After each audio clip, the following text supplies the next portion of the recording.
Right now, car dealers across America are drowning in inventory they cannot sell.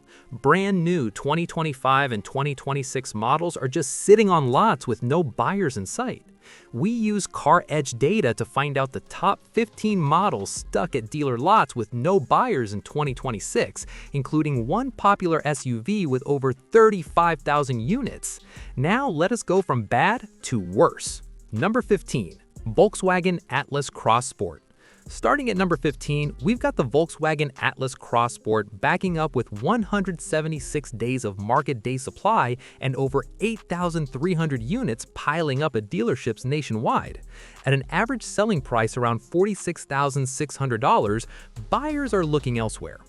Here's the thing with the Atlas Cross Sport. It's trying to be everything to everyone and ends up being nothing special to anyone. It's basically a regular Atlas, but they lopped off the third row and gave it a sloped roofline to make it look sportier. The problem is you're paying almost the same money as the three-row Atlas, but getting way less practicality. And the name Cross Sport doesn't exactly help because it's not sporty in the way people expect. It doesn't feel particularly sharp on the road, and it's not some off-road hero either. Then you stack on the tech complaints. Volkswagen's infotainment and touch-sensitive controls are still a sore spot. Owners constantly mention the laggy screen, finicky touch sliders, and random CarPlay glitches. And when you're dropping mid-$40,000 money, that kind of daily annoyance gets old fast. Number 14. Audi A6.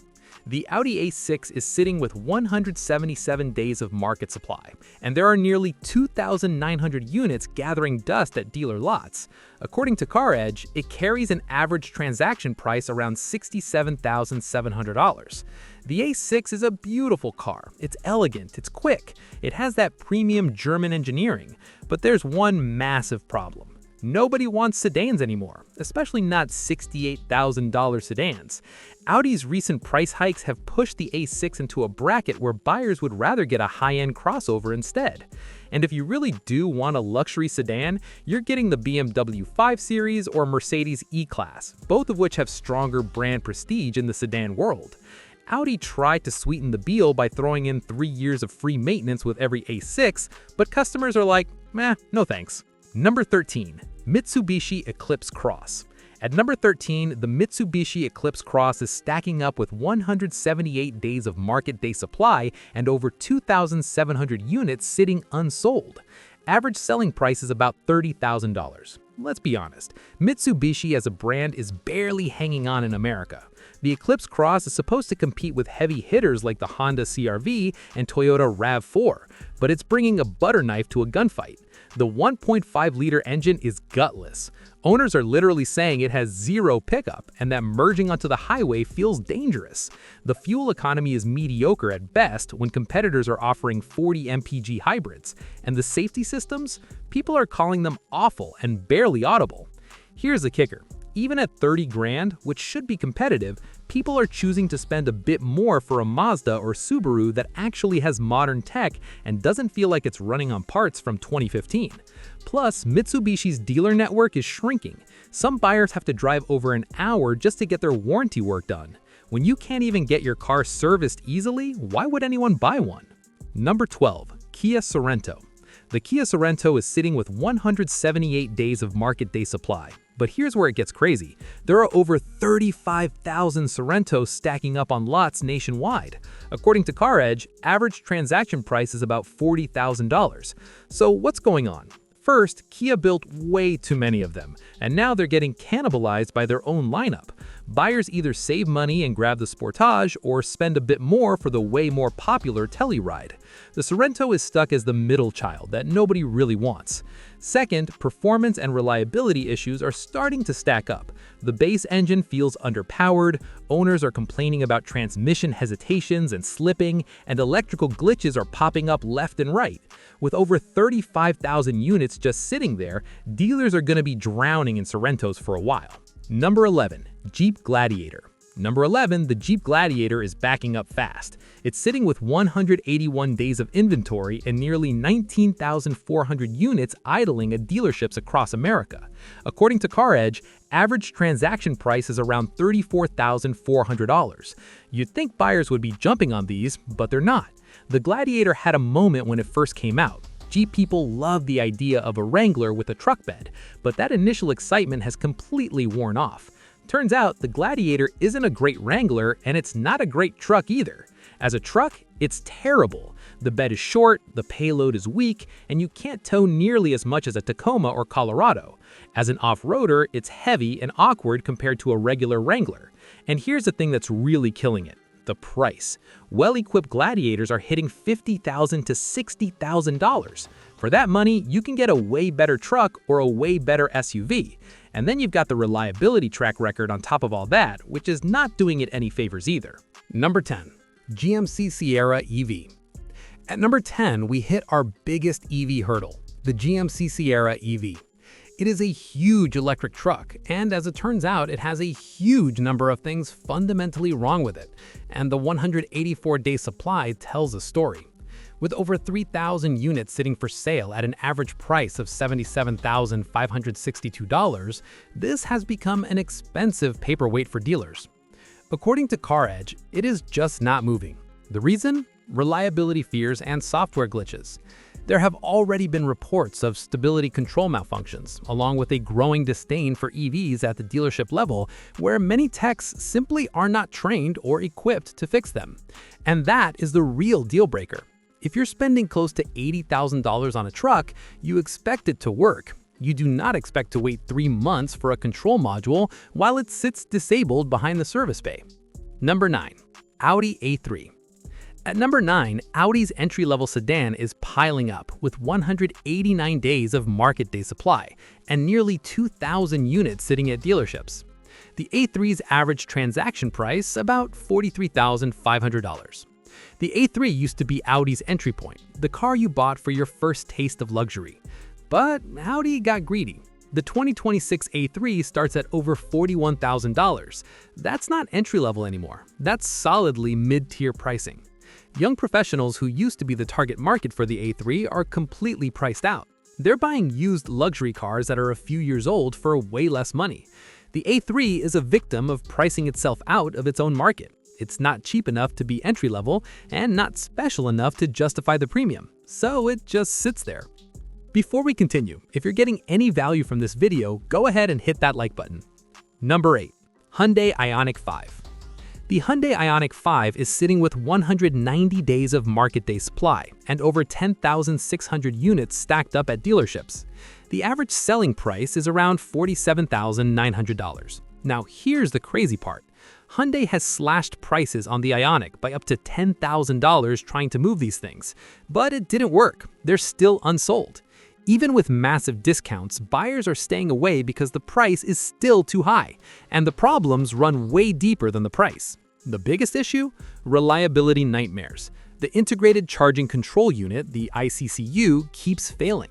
When this thing goes out, your car is dead, and owners are reporting it takes months to get the part, while Hyundai Corporate is more focused on selling new cars than honoring warranties for existing customers. Number 7. Chrysler Pacifica.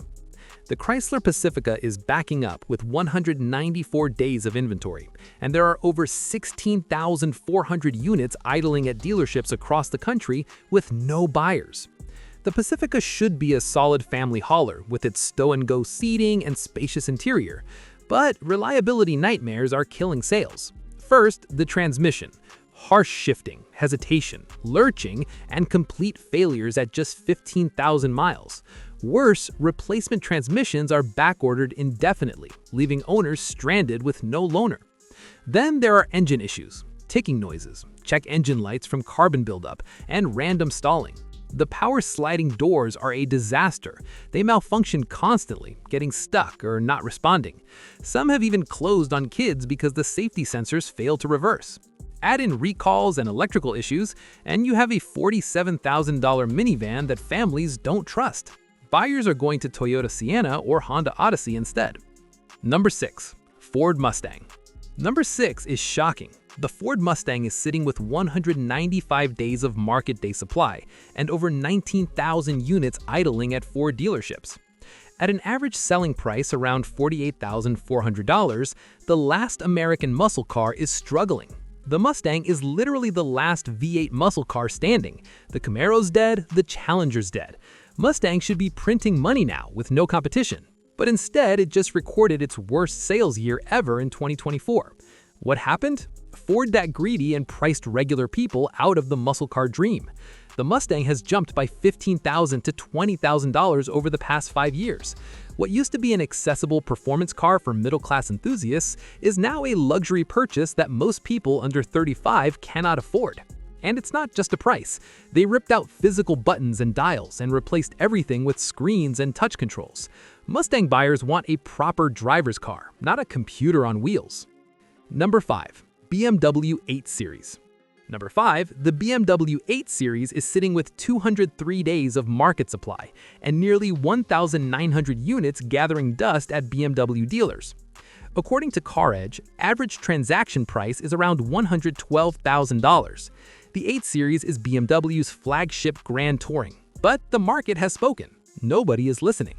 Sales dropped by 32.4% in the first quarter of 2025 alone. Here's the problem. The 8 Series doesn't have any magic. It's expensive, but not special enough to justify 6 figures. People shopping in this price range want a Porsche 911 with legendary status or a Lexus LC500 for that exotic V8 sound. The BMW 8 Series, it's just a fancier 5 Series in a sharper suit. Number 4. Jeep Compass. Number 4 is the Jeep Compass, sitting at 203 days of market day supply, and this one is brutal. There are over 27,000 Compasses stuck at Jeep dealerships nationwide. That's the second highest inventory on this list. According to CarEdge, average selling price is around $32,400. At $32,400, the Compass is priced right next to much better competitors. You can get a Mazda CX-5 or Honda CR-V with better tech, better efficiency, and better reliability for the same price. This is part of a bigger problem at Stellantis. Jeep's entire lineup is sitting way above the healthy supply mark. When you've got over 27,000 units gathering dust, that's not a sales problem, that's a production problem. Number 3, the Buick Envision, backing up with 217 days of market day supply and over 8,300 units stacking up at dealerships. The average transaction price is about $40,000. The Envision's problem is brutal and simple. Tariffs.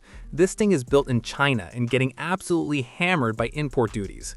We're talking 47.5% in combined tariffs, a standard 2.5% import duty, a 25% tariff, and additional China-specific penalties.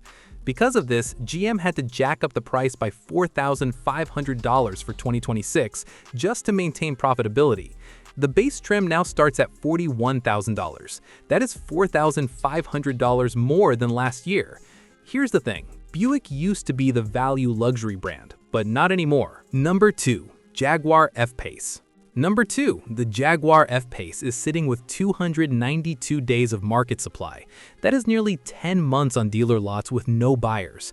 There are over 2,100 F-Paces gathering dust in showrooms.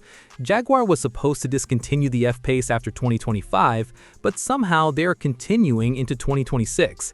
The F-Pace is a dead car driving. Number 1, Volkswagen ID4. Number 1, the absolute worst offender, the Volkswagen ID4, with a market day supply that will blow your mind. According to CarEdge, it's got 527 days. Yes, you heard that right, 527 days. That's enough inventory to last a year and a half without shipping a single one. And the reason is simple. Basically, no one is buying this thing right now. Dealers are stuck holding them, paying floor plan interest every month, watching them age on the lot, and even having to routinely charge them just to keep the batteries healthy, because EVs lose charge even when they're just sitting there. That brings us to the end of the video. If you found this helpful, hit that like button and subscribe. It really helps the channel. Drop a comment and let me know your thoughts. Thanks for watching. See you next time.